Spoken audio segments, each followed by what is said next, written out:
Bienvenue à la maison médicale des Thermes, à Gérardmer, qui fonctionne depuis maintenant 1995, dont l'objectif principal a été le partage de moyens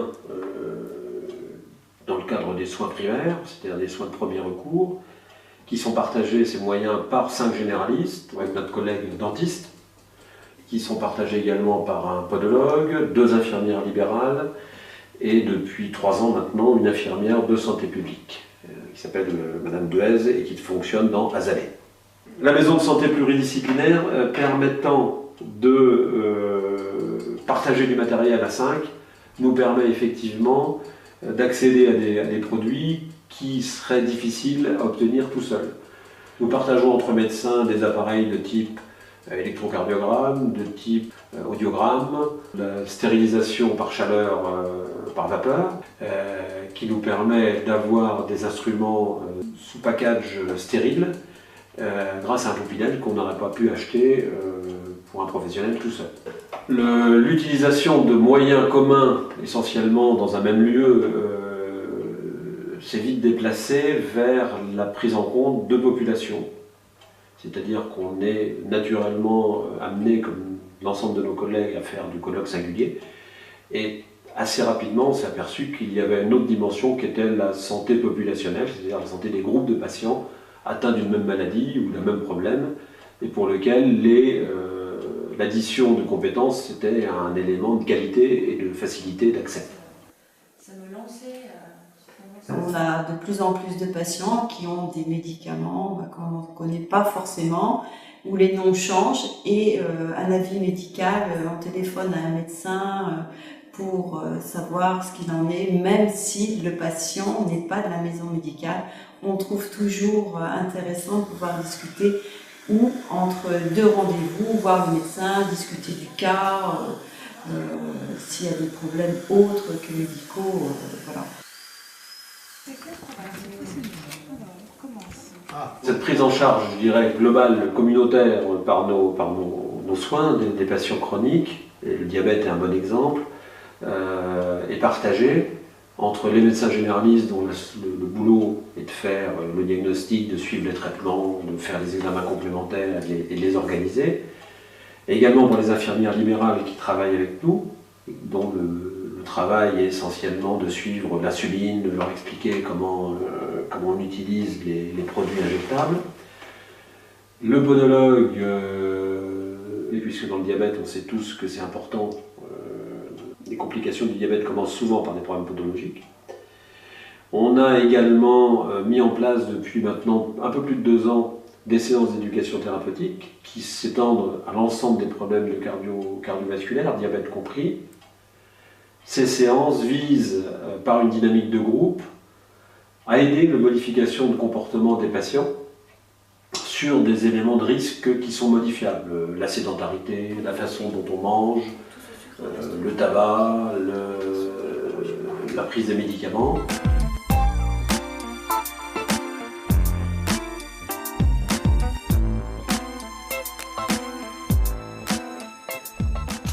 Donc là, on vous a préparé en fait des exemples de menus sur 3 jours. Donc vous allez travailler par 2 ou 3. Et puis vous allez devoir essayer de corriger les erreurs de ce menu. Pour essayer d'obtenir l'équilibre alimentaire. Est-ce qu'il y a tout ce qu'il faut? Est-ce qu'il y a des choses à ajouter ou des choses à enlever pour obtenir l'équilibre alimentaire? Oui. C'est ce qui est bon ou moins bon pour les acteurs. L'intérêt pour le patient, c'est de mieux connaître sa maladie pour adapter son comportement, pour améliorer son état de santé ou au moins pour le maintenir le plus longtemps possible. L'éducation thérapeutique, c'est une partie du traitement. Parce que traitement, ça ne veut pas dire seulement médicament. Donc, c'est pas seulement la consultation chez le médecin. Le traitement, c'est un tout. Donc, c'est les médicaments et c'est un comportement au niveau de l'activité physique, de l'alimentation. Quand on a les médicaments, a priori, on n'a plus de signes. On va voir le médecin, il nous prescrit des médicaments, on les prend bêtement, sans se poser trop de questions, alors que là, bon, on s'interroge plus sur tout l'environnement. Moi qui suis un gros amateur de fromage, faire attention, parce que c'est des graisses animales, donc il faut être plus vigilant dessus.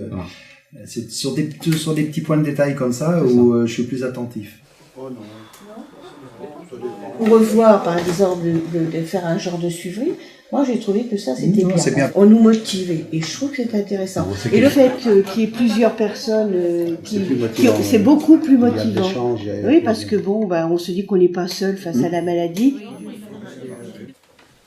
Et là, je me suis rendu compte qu'effectivement, on pouvait soigner, ou enfin disons, améliorer sa maladie par un peu de sport, un peu d'autre chose que la médication en fait.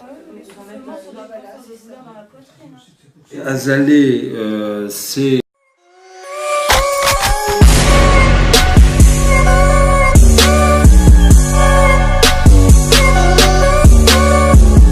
un projet qui date de maintenant 5 ans et qui fonctionne dans Lorraine depuis 3 ans, qui tourne autour bien sûr de l'éducation thérapeutique, mais de la délégation de tâches.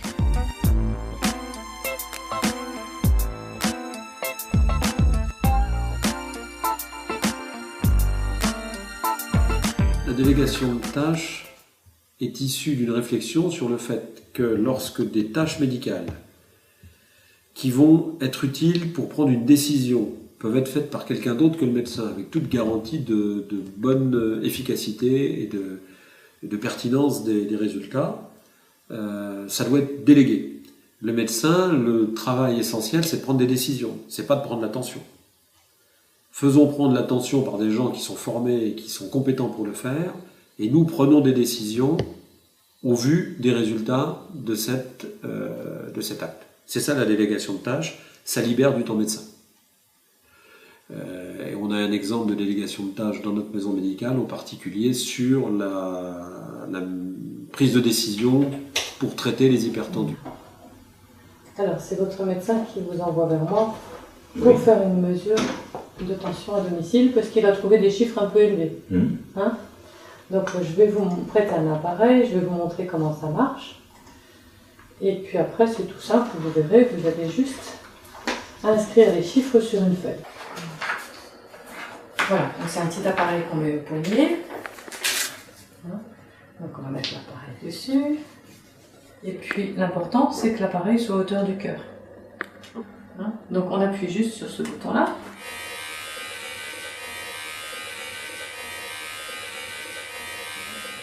Alors maintenant, je vais vous montrer comment inscrire les chiffres sur la feuille, mais on ne tient pas des chiffres de maintenant puisque vous venez bouger. Alors après, de façon anonyme, je saisis des données sur le portail des âgés. Alors une maison pluridisciplinaire, c'est également un endroit de formation.